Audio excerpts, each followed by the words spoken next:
दिल्ली की ठंडी रात थी। सड़कों पर हल्की हल्की धुंध छाई हुई थी। अंजलि, जो हाल ही में एक डेटिंग ऐप पर एक्टिव हुई थी, उसने एक अनजान शख्स से बात करना शुरू किया। उसका नाम रोहन था। दोनों के बीच बातचीत इतनी गहरी हो चुकी थी कि रोहन ने अंजलि को मिलने का प्रस्ताव दिया। Let's go on a date, Rohan ने ऐप पर मैसेज किया। अंजलि पहले झिझकी, लेकिन फिर मान गई। रोहिणी का एक सुनसान कैफे समय। रात 9 बजे जब अंजलि कैफे पहुंची तो वहां लगभग सन्नाटा था। कैफे के बाहर खड़ी एक पुरानी सफेद कार ने उसका ध्यान खींचा, लेकिन उसने नजरअंदाज कर दिया। वह कैफे के अंदर पहुंची। कैफे में सिर्फ एक टेबल पर रोहन बैठा हुआ था। लंबा, पतला और हल्की मुस्कान के साथ वह उसे देख रहा था। तुम सच में आई, उसने कहा। अंजलि ने हल्का सा मुस्कुराते हुए जवाब दिया, हां, क्यों नहीं। डेट की शुरुआत सामान्य रही। दोनों ने अपनी अपनी जिंदगी की बातें की, लेकिन धीरे धीरे अंजलि को रोहन की बातें अजीब लगने लगीं। वह बार बार उसे घूरता और उसकी हर हरकत को गहराई से देखता। तुम कुछ परेशान लग रहे हो, अंजलि ने पूछा। नहीं, बस तुम बिल्कुल वैसी हो जैसी मैंने उम्मीद की थी। रात के करीब 10 बज चुके थे। कैफे बंद होने का समय था। तभी रोहन ने उसे छोड़ने का प्रस्ताव दिया। मैं तुम्हें घर तक छोड़ देता हूं, बाहर मेरी कार खड़ी है। अंजलि ने मना किया, लेकिन रोहन ने जोर देकर कहा, डरने की बात नहीं है, मैं बस ड्रॉप कर दूंगा। अंजलि ने मजबूर होकर हां कर दी। जैसे ही वह कार में बैठी, उसे एक अजीब सी गंध महसूस हुई। कार के अंदर पिछली सीट पर एक लाल दुपट्टा और खून के धब्बे थे। ये दुपट्टा किसका है? अंजलि ने डरते हुए पूछा। ओह, वो पिछली डेट का, उसने भी मुझ पर भरोसा किया था। अंजलि का चेहरा सफेद पड़ गया। उसने तुरंत दरवाजा खोलने की कोशिश की, लेकिन दरवाजे लॉक हो चुके थे। तुम्हें पता है, तुम मेरी चौथी डेट हो, रोहन ने कहा। उसकी आवाज अब ठंडी और खौफनाक हो चुकी थी। अचानक कार एक सुनसान इलाके में रुक गई। रोहन ने कार से बाहर निकलने का इशारा किया। अंजलि को अब यकीन हो चुका था कि वह मुसीबत में है। अंतिम मोड़। तभी पीछे से पुलिस की गाड़ी के सायरन की आवाज सुनाई दी। रोहन के चेहरे की मुस्कान गायब हो गई। यह सब अंजलि की चाल थी। उसने पहले ही पुलिस को अपनी लोकेशन भेज दी थी। पुलिस ने रोहन को पकड़ लिया। जांच में पता चला कि रोहन एक सीरियल किलर था, जो डेटिंग ऐप के जरिए लड़कियों को फंसाता और उनकी हत्या कर देता। लेकिन कहानी यहीं खत्म नहीं होती। जब पुलिस ने रोहन को गिरफ्तार कर कार की तलाशी ली, तो ट्रंक में 2 कटी हुई लाशें मिली। उनमें से एक ने अंजलि के कंधे पर हाथ रखा और हल्की सी फुसफुसाहट की, अब तुम्हारी बारी है। अंजलि ने मुड़कर देखा और चीखने की कोशिश की, लेकिन उसकी आवाज गले में ही अटक गई। अंधेरा और खौफ, ट्रंक से झांकती भयानक आंखें और खून से लथपथ चेहरा उसे घूर रहे थे। पुलिस वाले भी अचानक असहज हो गए। एक सिपाही ने ट्रंक की ओर बंदूक तानी, लेकिन तभी कार के अंदर की लाइट चपकने लगी। यह क्या हो रहा है? इंस्पेक्टर वर्मा ने चिल्लाते हुए पूछा। ट्रंक के अंदर से आती हल्की हल्की फुसफुसाहट अब स्पष्ट होने लगी। हम उसे नहीं छोड़ेंगे, उसे हमारे पास भेज दो। अचानक ट्रंक का ढक्कन खुद ब खुद बंद हो गया। पुलिसकर्मी और अंजलि घबरा गए। इंस्पेक्टर ने तुरंत गाड़ी का बोनेट खोलने का आदेश दिया, लेकिन गाड़ी का इंजन अपने आप स्टार्ट हो गया। रोहन, जो हथकड़ियों में जकड़ा हुआ था, अचानक मुस्कुराने लगा। तुम लोग बच नहीं सकते, उसने कहा। पुलिस वालों ने उसे अनसुना किया और गाड़ी पर कब्जा करने की कोशिश की, लेकिन गाड़ी अब अपने आप चलने लगी, जैसे कोई अदृश्य शक्ति उसे नियंत्रित कर रही हो। अंजलि पीछे हटते हुए डर से कांपने लगी। इसे जलाओ, वर्मा ने आदेश दिया। पुलिस वालों ने गाड़ी पर पेट्रोल डालकर आग लगाने की कोशिश की, लेकिन जैसे ही माचिस जलाई गई, रोहन जो जोर से हंसने लगा। तुम सोचते हो इससे कुछ खत्म हो जाएगा? यह तो बस शुरुआत है। गाड़ी अचानक हवा में उठने लगी और उसके अंदर से भयानक चीखें निकलने लगीं। ट्रंक का ढक्कन फिर से खुला और एक अधजले इंसान की आत्मा बाहर निकली। उसकी आंखें सफेद थी और उसके हाथ से खून टपक रहा था। तुम लोगों ने मुझे जिंदा जलाया था, अब मैं तुम्हें नहीं छोड़ूंगा। यह आत्मा रोहन की नहीं थी। जांच में पता चला कि रोहन जिस गाड़ी का इस्तेमाल करता था, वो गाड़ी एक पुरानी हवेली से खरीदी गई थी।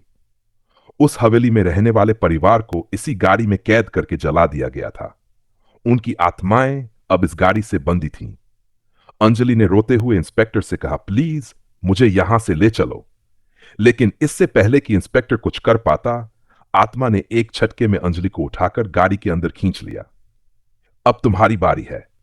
आत्मा की गूंजती हुई आवाज चारों तरफ फैल गई। पुलिसकर्मियों ने गाड़ी को रोकने की कोशिश की, लेकिन गाड़ी तेज रफ्तार से अंधेरे में गायब हो गई। अंतिम दृश्य। 2 दिन बाद पुलिस को वही गाड़ी एक सुनसान इलाके में मिली। गाड़ी के अंदर अंजलि का मोबाइल पड़ा हुआ था और स्क्रीन पर एक मैसेज दिख रहा था, लेट्स गो एन इट। अब तक यह साफ हो चुका था कि गाड़ी पर बुरी शक्तियों का कब्जा था। लेकिन सवाल यह था, क्या रोहन सच में सिर्फ एक किलर था या वह भी किसी बड़े रहस्य का हिस्सा था? यह अंत नहीं, सिर्फ शुरुआत है।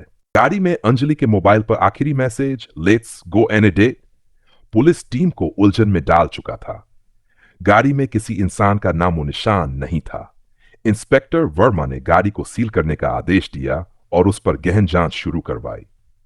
3 दिन बाद पुलिस मुख्यालय में फॉरेंसिक रिपोर्ट आई। रिपोर्ट में गाड़ी के अंदर इंसानी खून के अलग अलग नमूने पाए गए, लेकिन उनमें से एक खून का नमूना रोहन का नहीं था। अगर यह खून रोहन का नहीं है तो वो कौन था जो पकड़ा गया? इंस्पेक्टर वर्मा बड़बड़ाया। जैसे ही वर्मा यह सोच रहा था, उसके टेबल पर रखा फोन अचानक बज उठा। नंबर अनजान था। हेलो? वर्मा ने कॉल उठाया। दूसरी तरफ से एक धीमी और ठंडी आवाज आई, क्या तुम मेरी कहानी सुनना चाहते हो? वर्मा चौंक गया। तुम कौन हो? रोहन, पर शायद अब तुम मुझे उस नाम से नहीं पहचानोगे। फोन कट गया। वर्मा ने तुरंत कॉल ट्रेस करवाने की कोशिश की, लेकिन लोकेशन उसी गाड़ी की मिली जो पुलिस कस्टडी में खड़ी थी। उस रात पुलिस थाने में गाड़ी को एक बंद कमरे में रखा गया था। गार्ड ने बताया कि रात के करीब 2 बजे गाड़ी के अंदर से किसी के चीखने की आवाजें आ रही थीं। गार्ड ने हिम्मत जुटाकर दरवाजा खोला, लेकिन अंदर पहुंचते ही लाइट्स छपकने लगीं।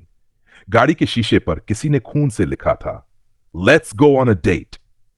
अचानक गाड़ी के अंदर से रोहन का चेहरा दिखाई दिया। वह मुस्कुरा रहा था, लेकिन उसकी आंखें पूरी तरह काली थीं। गार्ड ने डर से बाहर भागने की कोशिश की, लेकिन गाड़ी का दरवाजा खुद ब खुद बंद हो गया। सुबह गार्ड की लाश उसी कमरे में मिली। उसकी आंखें बाहर निकली हुई थीं और उसके माथे पर खून से लिखा था, सिर्फ शुरुआत। पुलिस की नई जांच। वर्मा ने गाड़ी से जुड़ी सारी जानकारी खंगालनी शुरू की। गाड़ी की खरीदारी का रिकॉर्ड पता चला कि यह गाड़ी पहले एक छोटे से गांव में थी। गांव के लोग इसे शापित गाड़ी कहते थे। 92 साल पहले गांव के मुखिया ने इस गाड़ी में अपनी बहू और उसके प्रेमी को जिंदा जला दिया था। तभी से इस गाड़ी पर बुरी आत्माओं का साया था। वर्मा ने यह जानने के लिए गांव जाने का फैसला किया। उसके साथ अंजलि के भाई राहुल को भी शामिल किया गया, जो अपनी बहन की गुमशुदगी का जवाब चाहता था। गांव का रहस्य। गांव के बुजुर्गों ने बताया कि जिस रात गाड़ी में लोगों को जलाया गया, उस रात उनकी चीखें आसमान तक गूंजी थीं। उनकी आत्माएं गाड़ी में कैद हो गई।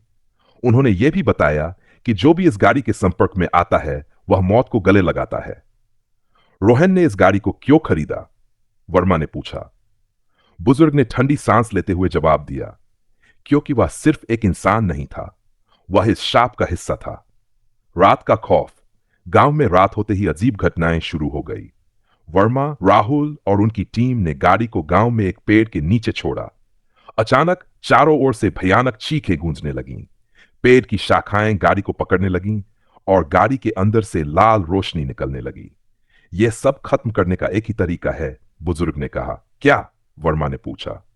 गाड़ी को उसी स्थान पर जलाओ जहां पहली बार इसे शापित किया गया था, लेकिन याद रखना, यह आसान नहीं होगा। अंतिम मोड़।